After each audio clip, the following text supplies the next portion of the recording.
I'm Dr. Rosalyn George from Wilmington Dermatology Center in Wilmington, North Carolina, and I'd like to give you some tips for a great complexion. The first thing that I recommend people do for a great complexion is to make sure that their face is clean.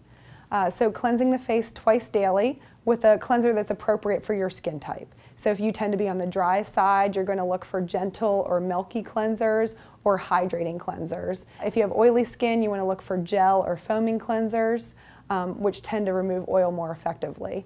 The other thing I really like for using to cleanse your face is something called a Clarisonic brush.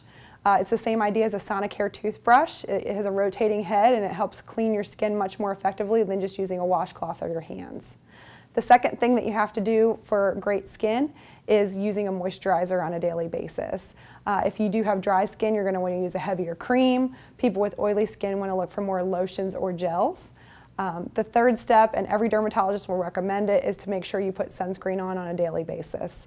Using sunscreen is the best anti-aging tip. It'll keep you from getting brown spots and broken blood vessels over time.